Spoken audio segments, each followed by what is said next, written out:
कन खिंचला के लेला मुँह के तूहू मोहि गे अपना दिल के बात देला तूहू कही गे कन खिंचला के लेला मुँह के तूहू मोहि गे अपना दिल के बात देला तूहू कही गे तू पटेला हमारा तोर बहिन हमरा भाई के गई तू पटेला हमारा तोर बहिन हमरा भाई के कन खिंचला के लेला मुँह के तूहू मोहि गे अपना दिल के बात देला तूहू कही गे कन खिंचला के लेला मुँह के तूहू मोहि गे अपना दिल के बात देला तूहू कही गे तू पटेला हमारा तोर बहिन हमरा भाई के गई तू पटेला हमारा तोर बहिन हमरा भाई के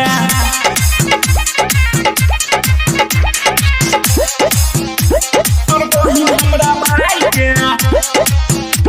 तोर बहिन हमरा भाई के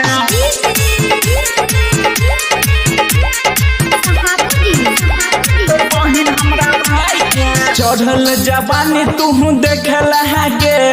हमरो मिजाज तूहू सनकेला है गे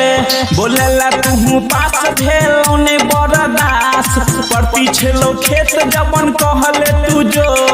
तू पटेला हमारा तोर बहिन हमरा भाई के गई तू पटेला हमारा तोर बहिन हमरा भाई के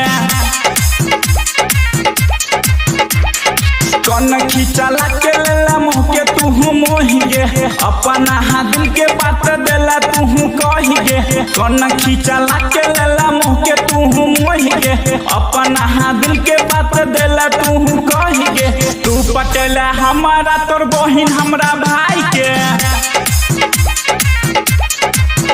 गई तू पटेला हमारा तोर बहिन हमरा भाई के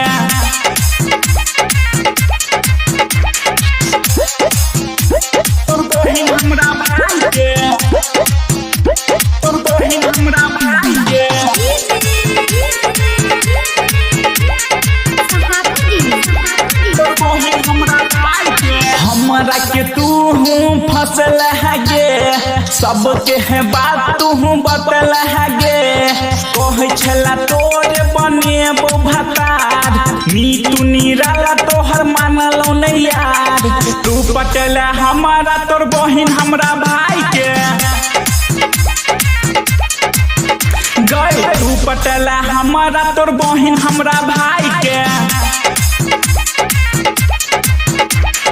कन खिंचला के लेला मुँह के तूहू मोहि गे अपना दिल के बात देला तूहू कही गे कन खिंचला के लेला मुँह के तूहू मोहि गे अपना दिल के बात देला तूहू कही गे तू पटेला हमारा तोर बहिन हमरा भाई के